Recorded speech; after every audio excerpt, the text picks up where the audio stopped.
বিসমিল্লাহির রহমানির রহিম। আসসালামু আলাইকুম। রাজধানী সোহরাওয়ার্দী উদ্যানে আয়োজন হলো খতমে নবুওয়াত। এখানে পাকিস্তান, সৌদি আরব, ভারতের অনেক মুরব্বী বড় বড় আলেমরা এসেছেন কাদিয়ানীদের অমুসলিম ঘোষণা করার জন্য। তাই বাকিটা যমুনা টিভিতেই শোনেন। রাজধানীর সোহরাওয়ার্দী উদ্যানে প্রথমবারের মতো অনুষ্ঠিত হল আন্তর্জাতিক খতমে নবুওয়াতের মহাসম্মেলন। সৌদি আরব, পাকিস্তান ও ভারত সহ 5 দেশের শীর্ষ আলেম, ওলামা ও ইসলামিক স্কলাররা অংশ নেন এই সম্মেলনে। 6 দফা দাবি তুলে ধরা হয় এই আয়োজনে। ক্ষমতায় গেলে দাবি পূরণের ব্যবস্থা নেওয়ার আশ্বাস দেন বিএনপি জামায়াত নেতারা।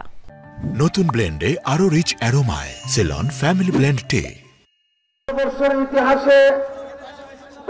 হাজারো মানুষের গন্তব্য রাজধানীর ঐতিহাসিক সোহরাওয়ার্দী উদ্যান, যেখানে প্রথমবারের মতো খতমে নবুয়াত উপলক্ষে আয়োজিত হল আন্তর্জাতিক মহাসম্মেলন।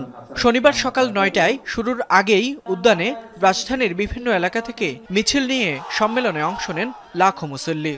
কুখ্যাত কাফের কাদিয়ানীদেরকে রাষ্ট্রীয়ভাবে অমুসলিম ঘোষণার দাবি আদায় করবে, হোক বিএনপি হোক জামাত, যেই ঘোষণা দিবে তাকেই নির্বাচিত করে বাংলাদেশের ক্ষমতায় পাঠানো হবে। বিভিন্ন নামে কাদিয়ানীদের অনেক পণ্য আছে, এগুলো সব বয়কট করা, পরিত্যাগ করা জরুরি ফরজ। এই মর্মে প্রস্তাব পেশ করা হচ্ছে, আজ থেকে কাদিয়ানীদের অমুসলিম ঘোষণা করা হলো।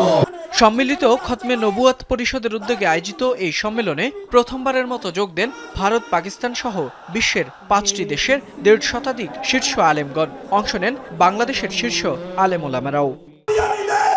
অমুসলিম ঘোষণা দাবি আদায় করার জন্য যদি প্রয়োজন হয় আবার 5 মের মতো ঢাকা অবরোধ করতে হবে।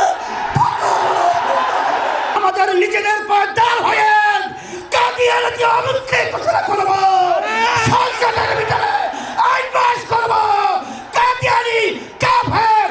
এদিন একই মঞ্চে উপস্থিত ছিলেন বিএনপি, জামায়াত সহ রাজনৈতিক দলগুলোর শীর্ষ নেতারা। আগামীতে রাষ্ট্র ক্ষমতায় গেলে আলেমদের পক্ষে থাকার অঙ্গীকার করেন তারা।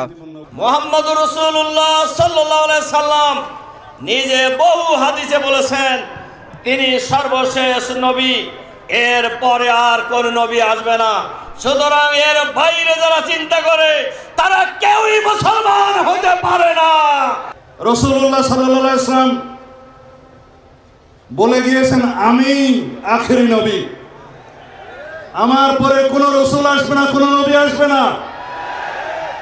যদি কেউ এর পরে কেউ দাবি করে থাকেন, নিজেকে নবী ঘোষণা করে থাকেন, তাহলে তিনি রাসূলুল্লাহ সাল্লাল্লাহু আলাইহি সাল্লামের এই বাণীর মধ্যে নাই। মহাসম্মেলনে 6 দফা দাবি আদায়ে বছরব্যাপী দেওয়া হয় নানা কর্মসূচি। কাদিয়ানীদের উভয় ফয়সাল মাহমুদ, যমুনা নিউজ, ঢাকা।